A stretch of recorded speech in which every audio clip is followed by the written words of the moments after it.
I'm sure many of you know my story by now, but in case you haven't, my name is Chloe, and I'm a 19-year-old girl. I grew up here in California, in the Central Valley near Modesto. I was just like any other tomboyish little girl all the way up until around the age of 10. I was introduced to the internet, and the content on there started relatively innocent. I spent a lot of my time gaming and browsing online communities around like my favorite shows and music and my hobbies like illustration. And at the time, my family didn't realize that these seemingly benign communities were perfect for ideological indoctrination. The suspension of disbelief, like from cartoons and video games, can easily be weaponized by bad actors by extending that fantasy into the real world. They stretch the boundaries of the binary of sex. They use flashy colors and cute terminology and this false sense of almost familial closeness to recruit children and our youth into gender ideology.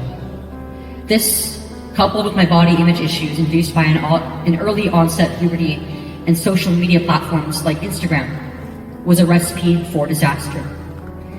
This is a similar story to thousands of little girls and boys across the nation, and especially here in our home state of California. At the age of 12, I started calling myself a boy. I gave myself a new name, and I wrote a letter to my parents about my new identity as their son. My family reacted the way that many would. They took me to see a therapist because they understood that I was struggling. However, I wasn't given any mental health treatment. And instead, my psychologist and my physicians manipulated and conditioned my parents into believing that I would kill myself, that my life could end if I didn't medically transition. I was not suicidal, however, until years later after being drugged and operated upon.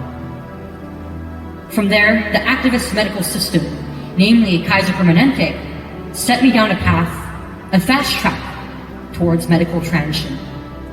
The next year, my puberty was blocked, and I was put on testosterone. And before I could legally drive a car, my breasts were taken from me. My blossoming femininity was ripped away from me by a rogue medical industry, supported by an anti-human ideology and a dangerously powerful California legislature. It was a difficult struggle back to reality. I didn't think I could ever return. At 16, however, I realized just how much was being ripped away from me. That I was still a child, and yet I was losing parts of my adulthood forever. The grief was unbearable. I lost everything that I knew. My identity, my friends, the transgender community, the support of my doctors, my health care, everything that I once thought was certain was now all gone.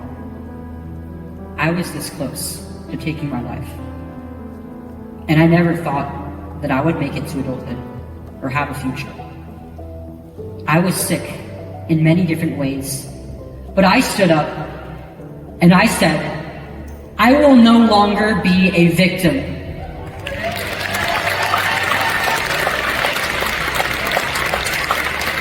I will no longer pretend that I am somebody who I am not.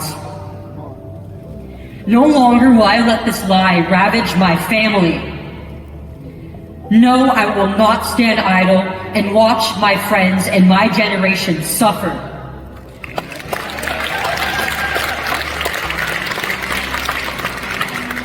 And no, you cannot silence me.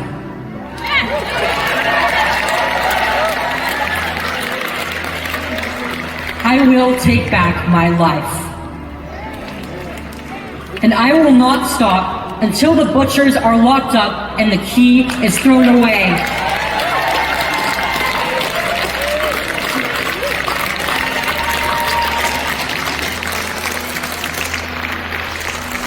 I'm tired of watching grown adults, grown men, too scared to speak out against these barbaric practices.